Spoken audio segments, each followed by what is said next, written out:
I got Sombra in quick play. So it's going to get uploaded whether I do well or not, I guess.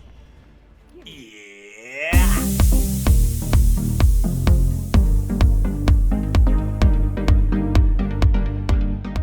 Alright, welcome to the video. This is episode 3 of Get Good at Overwatch. And my mistake you just saw before the intro. There's me thinking that, well, I'm going to upload it whether it's good or not, right? But how bad can it be when you're fairly decent at the game? You do quite well consistently. Badly. It can go badly. Because I learned something that I'm going to teach you today. So, set the scene. You're in a game, things are going badly for you and your team. You gotta work it out. And you gotta switch character to something because you figure you're missing that something to deal with the heroes that they've got. Well, have you considered that perhaps sometimes you switch to something that you're able to carry with?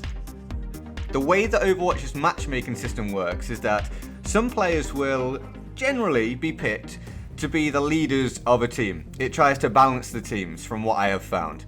Now, myself and my friends, we generally get picked to kind of lead a team based on the stats that I've looked up. And I have subconsciously subconsciously picked quite often, chosen to main, classes that I can use to try to carry a team. So, Roadhog, he's a tank, he's got lots of health, you can one-hit kill a lot of people, you can heal up. Mei, you can really mess with the other team. Again, you can heal up, you can stay alive when your team are dying. Sombra's not like that. No, Sombra dies. Yes, you can do things to rewind time and get away, but Sombra isn't a character you can really carry with, at least from what I've found. And there are other characters like this.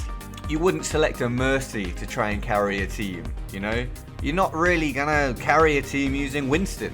You understand the premise. What I'm putting across to you is that you have to pick a character that is gonna work in the scenario you're thrust into. And if you are the person that's supposed to come in the top 3 for the medals somehow, you're supposed to take this team to glory, well, you need to pick a hero that can take you to glory. Sombra, she's not got that much health, she doesn't do that much damage. Under team fire, she gets absolutely destroyed. Now, the obvious thing that people are going to point to that want to decry what I'm saying is, oh, but she can go invisible, she can't be seen. Oh, but she can hack the health packs and take them. Oh, she can teleport to there. It's not carry-worthy. Carry-worthy stuff allows you to be in the fight. Sombra can't stay in the fight, the whole point is to get away from the fight. She's a nice complement to a team of classes that I've talked about, if required.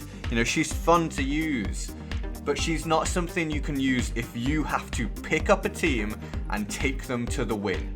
At least not for me. If someone's going to say, well, I can do that with Sombra, I'm great with Sombra, that's awesome. You're far better with her than I am.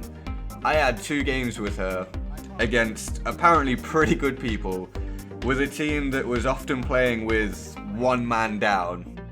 It wasn't happening, and we got beat down pretty hard. I finished with negative KD in both games, which doesn't happen to me very often. So, to conclude, Sombra's fun, she's cool, I'm glad she's here. In my opinion, she's not overpowered. Maybe if I get used to using her, she could be great. But yeah, to me, she's not doing that much work when you really need her to if your team isn't stepping up. And the excitement in my voice at the start of the clip is now somewhat embarrassing, because it was a terrible experience. However, I look forward to using her again.